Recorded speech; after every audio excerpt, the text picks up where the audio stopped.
Një nga përplasjet më të forta institucionale mes drejtuesit të SPAK-ut, Altin Dumani, dhe ish drejtores së Byros Kombëtare të Hetimit Aida Hajnaj, lidhet me raportimin e kësaj të fundit në FBI për bllokimin e hetimit pasuror dhe mos sekuestrimin e pasurive të trafikantit të dënuar Agron Xhafaj, i njohur ndryshe si Geron Xhafaj. Procesi për evidentimin dhe hetimin e pasurive të Agron Xhafajt u nis nga BKH me urdhër të SPAK në zbatim të ligjit antimafia, pasi ai është i dënuar me burg në Itali për pjesëmarrje në një grup të strukturuar të trafikut ndërkombëtar të drogës. Megjithatë, 4 muaj pas nisjes së hetimit, procedura u bllokua. Emri Agron Xhafajt u hoq nga kontingjenti i dosjeve për sekuestro dhe çështja u la në heshtje me urdhër të drejtuesit të SPAK-ut, Altin Dumani, pas një shkak ligjor dhe pas një sqarim zyrtar ndaj BKH-s. 3 prova që detyrojnë hetimin dhe sekuestrimin, ndërkohë që SPAK, gjatë viteve të funksionimit, ka sekuestruar pasuritë rreth 150 trafikantëve të drogës të dënuar në Shqipëri dhe jashtë saj. Rasti Agron Xhafajt është përjashtuar pa shpjegim. Prova e parë është vendimi numër 455, datë 21 prill 2004, i gjykatës së Lecces në Itali,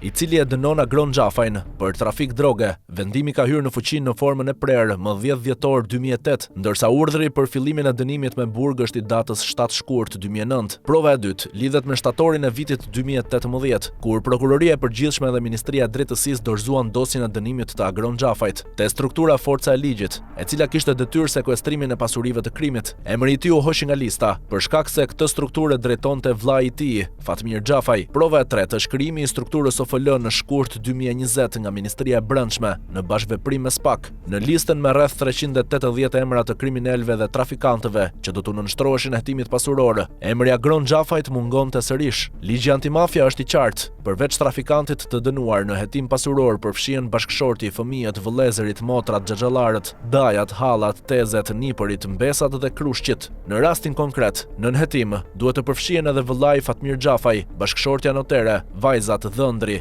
vëllai Alban Qazimi dhe persona të tjerë të lidhur familjarisht ose financiarisht. Nga mos sekuestrimi i pasurive të Agron Xhafajt ka përfituar edhe Gramoz Murataj, antari të njëjtit grup trafiku dhe urtak me Xhafajt në biznese bixhozi, ndërtimi, tregtie dhe pasurie të paluçme. Pse u bllokua hetimi? Altin Dumani duhet të japë sqarime publike pse gjatë 3 viteve në detyrë nuk zbatoi ligjin antimafia për sekuestron e pasurive të Agron Xhafajt dhe hetimin pasuror të familjarëve të tij, duke vijuar të njëjtën mosveprimtari që kishte ndjekur edhe ish drejtuesi Arben Kraja. Dyshimet janë të qarta, ose kemi të bëjmë me klientelizëm të hapur për shkak se Agron Xhafaj është vëllai i ish ministrit të drejtësisë dhe ish ministrit të brendshëm, deputetit Fatmir Xhafaj, ose me një llogari politike të lidhur me faktin se Fatmir Xhafaj drejton komisionin parlamentar që ka në dorë zgjatjen ose jo të mandatit të SPAK. Burime konfidenciale nga BKH i kanë thënë pamfletit se Agron Xhafaj nuk është përfshirë as në listat e trafikantëve që do të hetohen dhe do të sekuestrohen pasuritë gjatë vitit 2026. Mbetet për të parë nëse drejtuesi i ri i SPAK, Klodian Braho, do ta fusë më në fund në proces hetimi dhe sekuestro emrin e Agron Xhafajt dhe të gjithë rrethit familjar Xhafaj, apo nëse kjo dosje do të vazhdojë të mbetet tabu në drejtsinë e re.